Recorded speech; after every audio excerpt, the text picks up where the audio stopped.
Yo, what is up, everybody? It is your boy out here, CJ the DJ, coming to you live with a brand new episode of Hustle and Burn. As always, man, appreciate y'all tuning in. It is Sunday. Hopefully, everybody had a great week, and hopefully, we can end it off right, you dig? Appreciate y'all tuning in, guys. Shout out to our sponsors, of course, first and foremost, Diamond Consulting. For any general contractors out there in the Front Range, Colorado area that may need or utilize subcontractors and any different scope of work, guys, new builds, remodels, renovations, contact Diamond Consulting. What they have and provide is a fully private network of pre-vetted, fully insured subcontractors looking to grow and scale their companies, aka take on more work. So contact Diamond Consulting today, guys, 720-563-7452. Top of the morning to everybody. We gonna kick it off giving a shout out to a local company, Athletic Brewing Company, guys. This is a local Colorado brewing company, and I just want to say their non-alcoholic selection is top tier for Athletic Brewing Co, man. I had their Mexican cerveza that's non-alcoholic this week, and it blew my mind, honestly, how similar it tasted to a regular Mexican lager, a regular Mexican cerveza, man. And I tried their upside down that they offer, man. And that joint is hitting. Yes, sir. They got everything, guys, that you could ask for over at Athletic Brewing Co. You got Mexican lagers. They got the IPAs, which are fire as well, I might add. They have non-alcoholic versions as well as alcohol versions for those that do partake. So check out Athletic Brewing Company if you haven't already. A great local Colorado company on the up and up. And we'll be tuning in this summer, man. That Mexican cerveza is definitely in the cooler, I should say, this summer. That Mexican cerveza is in the cooler this summer for Athletic Brewing Company, man. Amazing drinks, definitely going to be in the cooler for me. Should be in the cooler for y'all, man. You know we always like to do local. Y'all know how we do. Now let's get into the Not For Long League, man. I got so much to get into for y'all this week. Biggest news of the week, man. Derek Carr retiring due to his shoulder injury. And this is just crazy. Absolutely not expected from Derek Carr. There were rumors, again, as I've mentioned multiple times over the last few weeks as we led up to the draft, that Derek Carr potentially could be out for the entire 2025 season. But to see him retire is absolutely crazy, man. And, you know, now what it does is it leaves the Saints quarterback room at Tyler Shaw, Spencer Rattler, and Jake Haener. That's their quarterback room. Kellen Moore's already come out and said that they're going to give them all an opportunity to be the starter and blah, blah, blah, blah, blah. Whatever, man. I've been giving them shit since the draft for passing on Shedeur, but today, no Saints slander. I'm going to let them live for another week. I'm going to let the Saints live for another week. We're going to solely applaud the amazing career of an amazing teammate and player in Derek Carr, guys. 41,250 career passing yards, 65% completion rating over his career, 257 career touchdowns. Y'all see my dyslexia kicking in? I said 500. 257 career passing touchdowns, man. He is number one in career passing yards for the Raiders all time. Number one in passing touchdowns for the Raiders all time, beating the next guy by over 50 touchdowns, man. One of the most decorated and loyal Raiders of all time. Derek Carr, man, salute to you, your career, and your grit in battling in what I think has been one of the toughest divisions over the last decade. Think of the people that this guy had to go up against for the last decade, bro. The Chargers, the Chiefs, and the Broncos, bro. Come on. And he was on the Raiders. So, like, his determination, his grit, and him battling it out, man. Salute to Derek Carr. I'm going to do a new segment, and we are going to keep track for the lifetime of the pod. We are going to keep track of this segment. I do not take this segment very lightly at all. But, ladies and gentlemen, the first ever Legend Award on Hustle and Burn goes to Derek Carr, man. shout out to Derek Carr on a wonderful career. You know, he is well deserved. Like I said, I'm gonna keep track of this. The Legend Award on Hustle and Burn. This is only going to go to specific people. It don't really matter what sport or anything like that. If you're a legend, you're gonna get the Legend Award, man. And Derek Carr is the first recipient of the Hustle and Burn Legend Award, man. Absolutely amazing career for Derek Carr, man. Sad to see him go. Hopefully he does sign with the Raiders and retire a Raider. Would love to see that, and I think it's well deserved, man. You know, I don't know. Damn near we retired a number 2. We retired that Derek Carr number. You feel me? I don't know, man. We might have to retire that. But salute to Derek Carr on an absolutely wonderful career, man.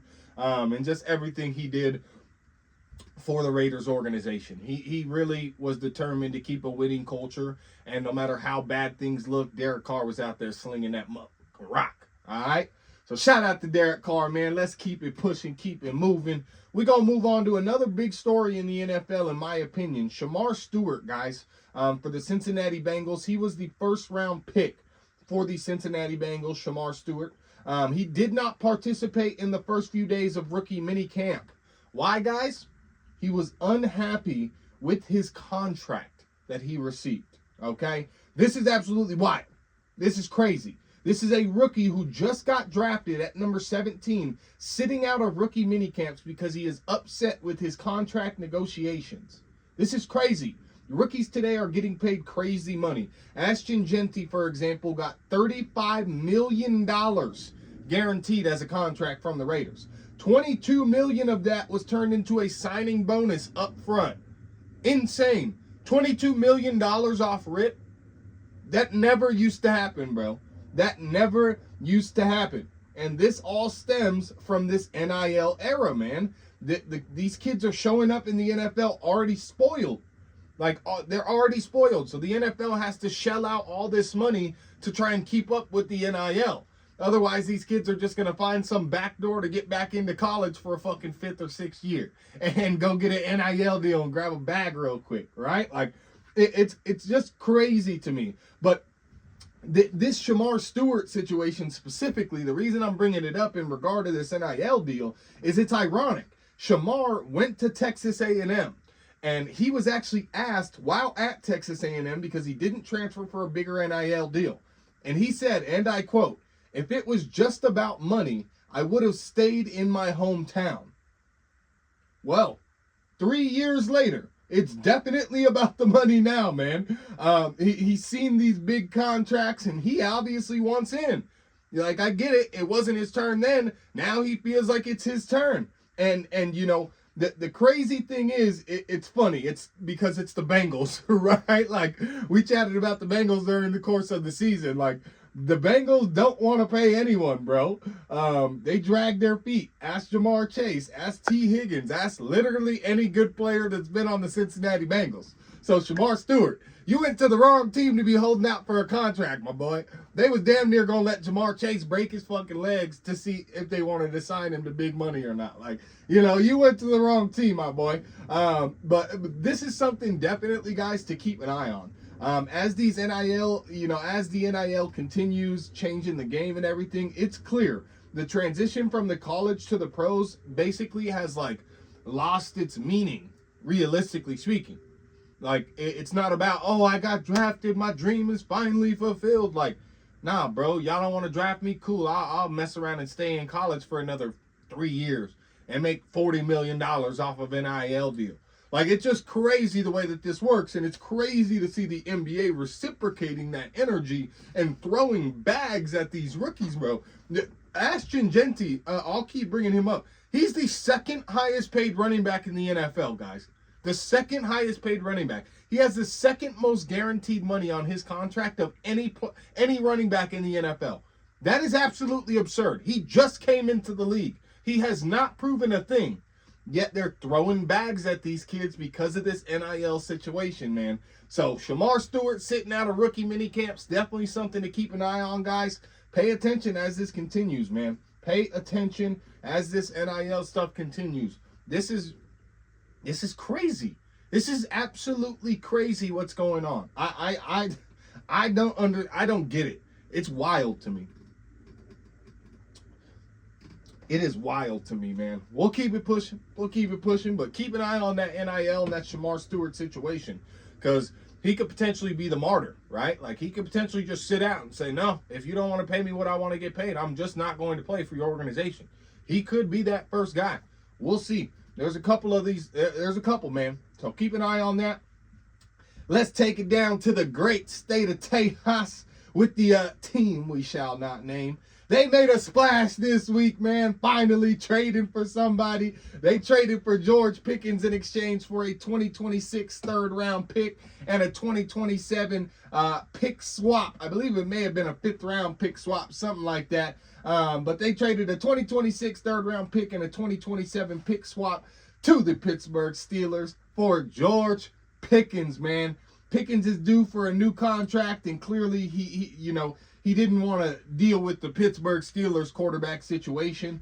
And now he's paired with CeeDee Lamb and Dak Prescott. It's kind of crazy, and honestly an absolutely stellar offense, right? Like, and for me, why this matters, guys, is what he does is he opens up the team we shall not name's offense, okay? Because Pickens has to be respected by any defense within the NFL.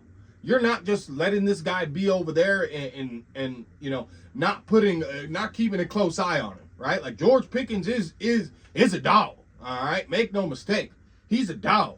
He's just a dog that likes to bark a lot, a hell of a lot, right? Like, and I think it's very telling, not only to, obviously the team down in Tejas and what they're trying to do, but it's very telling to the Pittsburgh Steelers, guys. I've been saying it. I don't understand why the Pittsburgh Steelers are continuing to stick with Mike Tomlin, continuing to move their organization around Mike Tomlin's vision. The guy hasn't won shit in a decade, okay? If the goal and the objective of a season is just to be competitive, I guess keep him for life. But if the goal is to actually win Super Bowls, the Steelers have taken multiple steps back this offseason from winning a Super Bowl, okay? DK Metcalf in his old age is not going to get you a Super Bowl. You still don't have a quarterback. Now you let George Pickens walk out the door for a third and a fifth round pick. All right? And I get it, the wide receiver market and everything like that, for the third and fifth round pick. But at the end of the day, again, George Pickens is one of them guys he is him. George Pickens is a great player. Bottom line, man. So, obviously this opens up the team we shall not name's offense. It really gives the Pittsburgh Steelers offense a step back, even though they did sign DK. And to me, this is a last-ditch move by Jerry Jones to convince us that he's trying to build a contender. After a weak draft, after a flat free agency, this is essentially Jerry's way of saying to the fans, like, we're trying to win football games down here, you guys, okay? I promise, right? Like, he's really trying to make it seem like they're trying to win football games down in Dallas. And, this is also Dak Prescott's, like, put up or pack it type of situation, bro. This is a put up or pack it season for him. It was already going into the season going to be a put up or pack it up sort of situation for Dak Prescott. I think the writing's on the wall for everybody there. I think for Dak, I think for the team down in Tejas, like, the writing's on the wall at the end of the day. If Dak didn't do well this season, he was going to be out. Okay. But now, especially, this is a put up or pack it up sort of situation. You have two number one receivers on the roster. There is absolutely no excuses. And hey, at the end of the day, if Pickens balls out, great. You let Dak walk and throw a bag at Pickens and grab another quarterback in the draft, right? Like that's kind of best case scenario for this situation. If Pickens is great, but Dak doesn't do well and we go nowhere, let Dak walk. Ooh, I said we. Ooh, they gonna catch me on that. They gonna catch me on that. Hey, man. You let Dak walk, man. If Pickens does well and the boys don't win nothing, you let Dak walk and you throw a bag at Pickens, right? And you throw a bag at a quarterback coming into the league, right?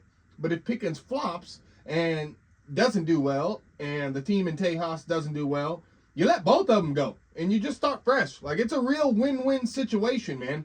It is a real win-win situation for the team down in Tejas that we shall not name. This is a great move by them. I will be honest. This is a great move in terms of a player personnel, in terms of where the contract sits, in terms of where the contracts of their other high-end players sit. But I will say Jerry Jones overpaid again. Like Jerry Jones definitely overpaid a little bit. As I mentioned, I get it, the wide receiver market, everything like that. Deebo Samuels went for a 5th-round pick. And they gave up 2 picks for a guy that's known to flip out on the sidelines. So, you add that to CeeDee Lamb, who was already frustrated last season. CD was livid last season with what was going on. He was livid saying he needs to get the ball more. Now you add George Pickens to that, bro. Oh man, this is a recipe for disaster for the team down in Tejas, man. A recipe for absolute chaos. But that's exactly what Jerry Jones loves. You feel me? It's absolute chaos, man. So it makes perfect sense, man. It makes perfect sense. And again, from a player personnel perspective, contractual perspective, great move. You add that receiver, you can open up the field. They did bring in Javonte Williams from the Denver Broncos last season and drafted a running back out of Texas. So, they do have a new proven running back coach at the head of the running backs room. The run game could look nice, man. And really, the NFC East is getting spicy. It's getting spicy, son. Don't sleep on the Giants. They got Russ. They got Jameis. They really like Jackson Dart, apparently. They got Malik Neighbors. They got a bolstered up D-line with Abdul. Hey, man, don't sleep on the Giants. The NFC East, in my opinion, is giving the AFC West a run for their money for best division in football all around. Think about it. Cowboys, Eagles, Washington Commanders, and Giants. And that's the NFC East. And the AFC West is the Chiefs, the Chargers, the Broncos, and the Raiders. You feel me? Those, to me, are the 2 best divisions in football right now at the end of the day. Overall, with the team, the player personnel, everything, the coaching even, I really like this move at the end of the day. I think it is kind of, again, a last-ditch effort by Jerry Jones to try and make it seem like he is, trying to make some moves and trying to make the team competitive. And it does make them competitive. Make no mistake about it. Even though he may have overpaid, this move does make them slightly more competitive in an already great NFC East. And a lot of the NFC East has great wide receivers. They have dual threats for their quarterbacks, right? Like the Eagles have A.J. Brown and Devontae Smith. The Commanders have their 2 guys that were balling in the playoffs. I forget their names. But they have them, guys. And so, it does kind of make the Cowboys more competitive, man. And it's just funny how Jerry Jones, you can just see the way Jerry Jones thinks in all of this. Like, in his mind, he's the guy that's going to tame George Pickens, and the team down in Tejas is the team to make George Pickens the greatest player of all time, right? Like, that's how Jerry Jones' old-ass mind thinks, bro. It's just hilarious. Absolutely hilarious, man. Let's move on from one stubborn old head, Jerry Jones, to another stubborn old head, and Bill Belichick, man. Won't go too crazy on this one, but his relationship with this girl, guys, Jordan Hudson, has just been insane for those that aren't following. This week there were rumors that she was banned from UNC facilities. Turns out, of course, that wasn't true. She's not banned. But so much so that UNC as a university had to drop off an official statement, guys. That's just crazy to me, okay? And there's so many rumors surrounding this. It's rumored that she was an escort when they met. And since they've met, she's bought 4 to 6 new houses and built up almost $8 to $10 million in real estate. This girl doesn't have a job, first and foremost. Her job is to be a publicist for Bill Belichick, okay? But she's come up on 4 to 6 houses in the 9 months that they've been together, the 10 months that they've been together. She's came up on $10 million in real estate, guys. In her name solely. In her name. And she's shutting down interviews. He was doing an interview. They were asking him, how'd you meet Jordan? She butts in, shuts down. No, we're not speaking on this. And they said, the CBS reporter or whoever it was, whatever company it was, of the fake news media, whatever company it was, said that she butted in numerous times throughout the interview. And that it was very, tense and awkward surrounding, questions regarding their relationship and things like that. Absolutely insane. Absolutely insane. Obviously there's no way Belichick would allow his girlfriend to interfere, right? Like this. That's kind of what everyone is saying. But remember, part of his deal for UNC says that his son takes over when he leaves. That is in his contract, that his son will take over the program when Bill Belichick decides to exit. And I'm pretty sure the contract didn't include a crazy girlfriend clause, okay? So this season, to me, is really going to show how much of a distraction this Jordan girl is. Because at the end of the day, if the Tar Heels come out and flop and they look flat, it's because Bill Belichick isn't locked in like he used to be. That's just the reality of it. Like, I really don't know. He's always been a no-nonsense, football-first type of guy. Now he's more about branding? Like, what? What? He's more about his brand image? First of all, I didn't know Bill Belichick had a fucking brand image. Okay? Like, I didn't know there was a market for Bill Belichick branding. All right? I get it. He's just straightforward kind of dickhead-ass guy, right? That only cares about football. But that's who Bill Belichick was. It's like Greg Popovich with the NBA, right? Like, these guys only give a shit about their respective sports. They don't care about anything else outside of that. God, I got something in my eye. Jesus. They don't care about anything outside of their respective sports, right? And what's going on with their teams, with their organizations.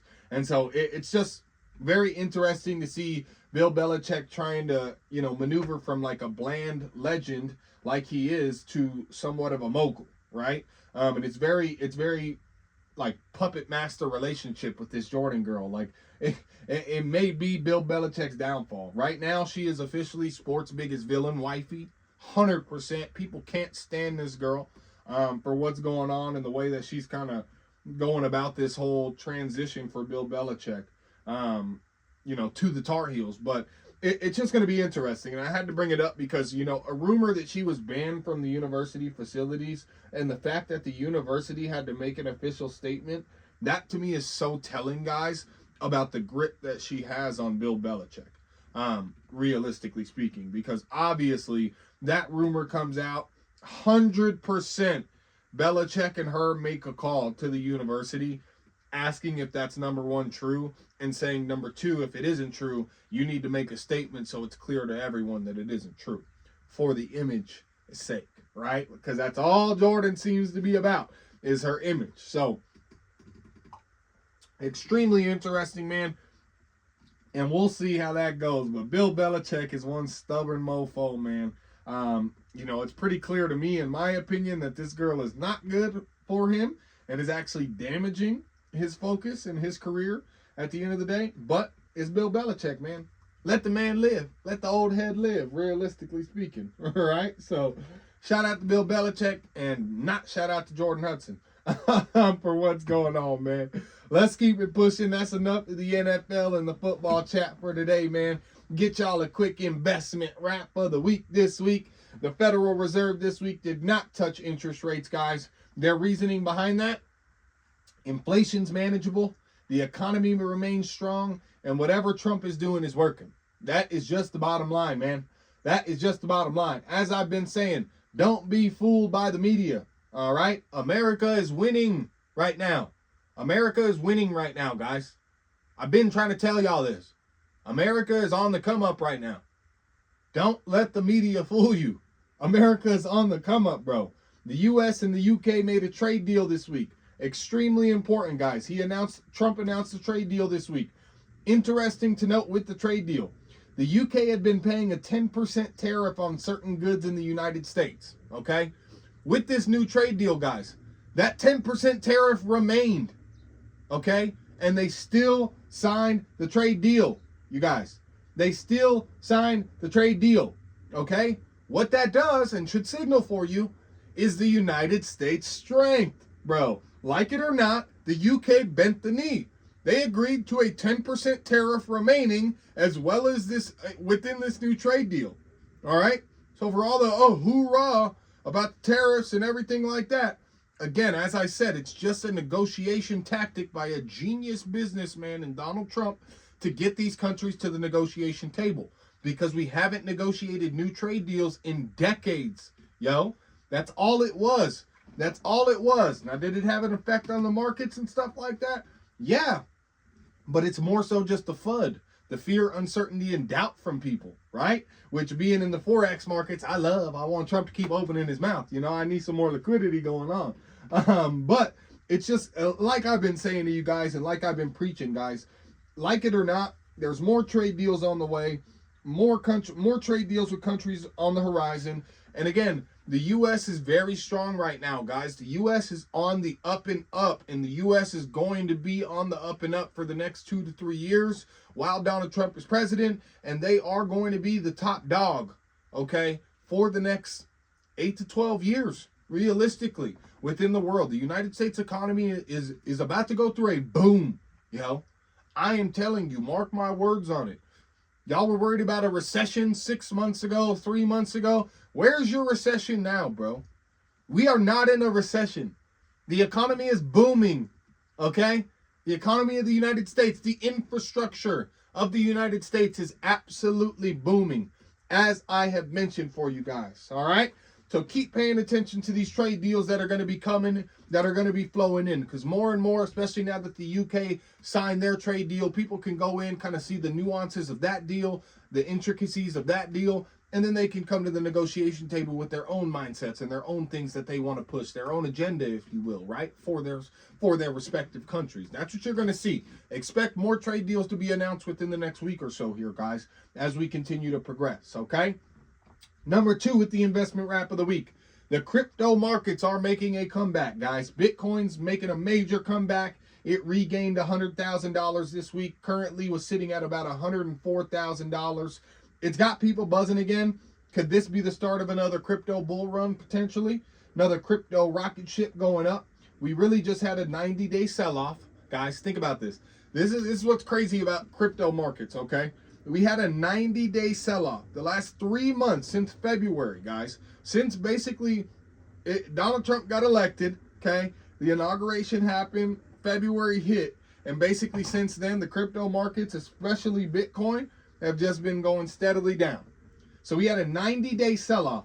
Within 1 week, guys, within 1 week, the markets regained nearly everything it lost since February.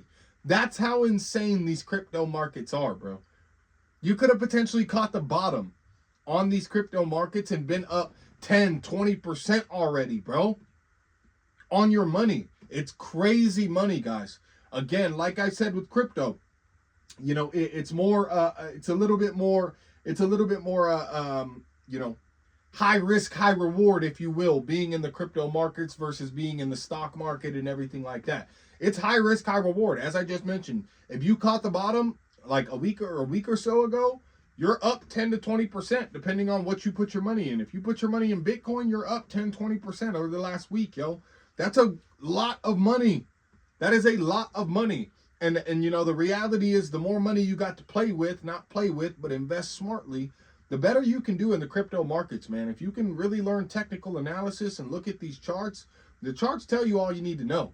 I'll be the first to tell you that. The charts tell you all you need to know about these cryptocurrencies, about these stocks, about these levels, and you know where you should be investing your money at the end of the day, man. So I want to also point out, while we saw that 90-day sell-off, okay, within those 90 days, what we saw was global crypto adoption. And I mentioned that multiple times on the pod, okay? There's so much adoption that was happening within the crypto markets, bro. I've been saying this for months. It's here to stay. Over the last 90 days, we've seen countries pushing for crypto adoption, and we see specific United States like their respective states, Chicago, Wyoming, these different states, actually creating cryptocurrency reserves, Bitcoin reserves for their states, okay? That's how it works. For those that don't know, I want you to understand this. Every single state has an EIN number, just like an LLC. You're an LLC owner. I'm an LLC owner. You got an EIN for your LLC. The state of Colorado has an EIN number. They use that EIN number to purchase from the Federal Reserve, okay? So everyone has an EIN number. They're creating crypto reserves under their EIN numbers, respectively, so they can start to build crypto reserves for their states. Extremely interesting. But again, the crypto adoption around the U.S., around the world, has been insane. If you think crypto does not have a space in the future, You're playing yourself. You're playing yourself. Respectfully to you.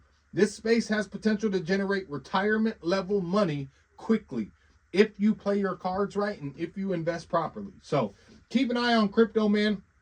I will give y'all a couple of my levels on the crypto markets and kind of what I'm looking for in terms of, just to see some strength from these, okay? So I'll go through the ones that I like. Y'all know how I am. Bitcoin, Ethereum, XRP, and ADA Cardano. Those are kind of the 4 cryptos that I personally like to stick to. I'm not a big meme coin guy, okay? I know there's some meme coiners out there. Just not my thing at the end of the day.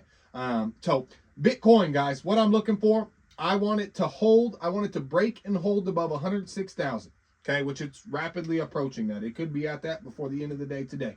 But I'm looking for Bitcoin holding above 106,000 to show us some strength. Ethereum, I'm looking for it to break and hold above $2,550, okay? That's the level I'm looking for it to break and hold above to signal extreme strength, all right? XRP, guys. XRP, the target for XRP is to break and hold above $2.50, all right? XRP to break and hold above $2.50. That's the level that I'm looking for.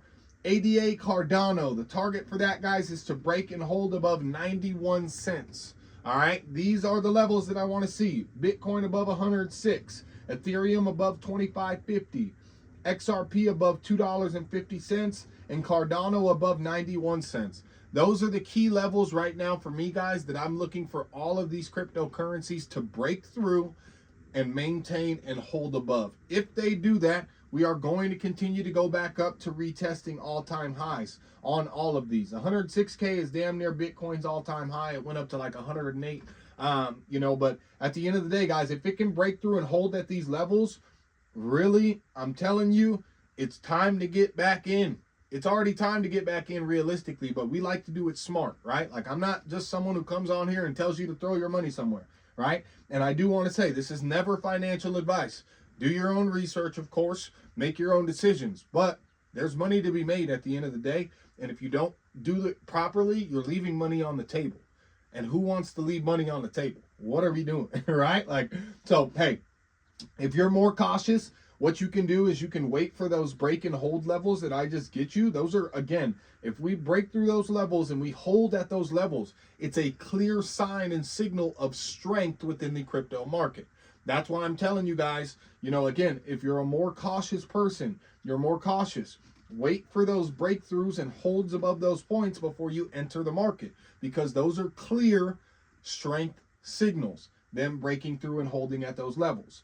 If you're comfortable with a little bit more risk and a little bit more potential reward, but a little bit more potential loss as well, this could be a prime time to get in early. Why not get in now? We see where things are at. We see where things are headed. If you're a believer in crypto like I am, you should be getting into it. If you're a believer in crypto like I am, you should have been investing into it for the last 90 days and you'd be up on your bread right now. You feel me? Like, it's all about, again, guys, the vision for this stuff, man. You got to be able to see this. And we're barely feeling the impact and the global changes of crypto right now. That is the reality, guys. Okay? So, I'm just saying this crypto sell-off was just another accumulation phase. All right? Just like the recent pullbacks in the United States market. What did I just mention earlier, guys? Nothing has changed. The pullbacks, the sell-offs, it's all for FUD, fear, uncertainty, and doubt. But I said it. I said it multiple weeks ago when it came to the stock market. And obviously the crypto markets, kind of coincide with the stock markets at this point. They don't run in conjunction, obviously. But what I mean is I said that the stock market was a calculated sell-off by these big companies. These companies were selling these stocks rapidly, only to get in a week or two later at these low-ass levels, okay? So they were taking profits. Take all this profit. Everything goes down. Oh, my God, it's down 10, 20%. Yeah, we're going to reinvest right here. Market's right back up to where it was. You feel me? So it's just calculated sell-offs by these guys, man. You guys know how it goes. We say it all the time, okay? Long-term vision beats short-term gain. I will say that until I'm blue in the face. It coincides with life. It coincides with the stock market, with the crypto market, everything. Guys, long-term vision beats short-term gain. I cannot say it enough when it comes to these investment wraps of the week, man. And I really want y'all to pay attention to this stuff because it's extremely important. And I'm telling y'all, man, there's so much opportunity in these markets, in the stock market, in the Forex market, in the cryptocurrency market. There is so much opportunity. There is so much money to be made. Money is an endless thing. There's an endless supply of money. For example, Pinterest. Pinterest came out with their quarterly revenue and earnings, guys. Pinterest generated $846 million over the last quarter. Pinterest. Have you ever in your life had anyone besides your 45, 50-year-old mother talk about Pinterest? No, but they generated $846 million over the last quarter, over the last 90 days here, guys. That's insane. And what that tells my mind is that money is infinite. Money is endless. Money is nothing, right? Like at the end of the day, bro, if Pinterest is generating $846 million fucking dollars, Pinterest, bro, we can generate any money that we want. We can get any money that we want. We got to be calculated. We got to be smart. And if you're doing a business, if you're creating a service, have a story to tell. Have something you can market, bro. Your company's not going to grow if you can't market well. You have to be able to market yourself. You have to be able to tell a story, have a reasoning, have goals and things that you're moving toward, okay? And a reason behind what you're doing in your respective industry. Pay attention, guys. Pay attention. Long-term vision beats short-term gain, man. All right? Before we get out of here, obviously it's Mother's Day, man. Want to say shout out to all the amazing mothers out there. And of course, all the amazing mothers that are in my life. Want to point out 3 specific amazing ladies. My mother, of course. Ma, you know I love you. Ma, you know I love you. Okay? I love you, Mom. I love you. Happy Mother's Day. Want to give a shout out to my sister, CeeLo. CeeLo, you know I love you. One of my biggest fans and biggest supporters. A lot of people may not, a lot of people close to us, we've been through a lot, may not think that my sister and I are close or that she is my biggest supporter. Trust me when I say my sister is Team CJ all the way on everything. And I appreciate her for that. And I love and respect her for everything that she's done, everything she's doing in her life. Having my niece, you're an amazing mother, CeeLo. I love you so much. And third shout out goes to my sister-in-law, Rose Sheiks. Amazing, man, in so many different ways. Puts up with my nonsense all the time, puts up with her man's nonsense, with her sister's damn nonsense, and is raising 4 amazing children that, are so special in their own ways, and she knows how to deal with them and treat them in their own respective ways. And there are certain things that I see in her that I really value, just in individuals, especially in mothers. So shout out to you, Sheiks. Shout out to my sister CeeLo, and shout out to my mama, man. All wonderful, powerful women in their own rights, and y'all deserve to be celebrated every day. But of course, on Mother's Day, we love y'all, man. Happy Mother's Day. This has been an episode of Hustle and Burn. We out.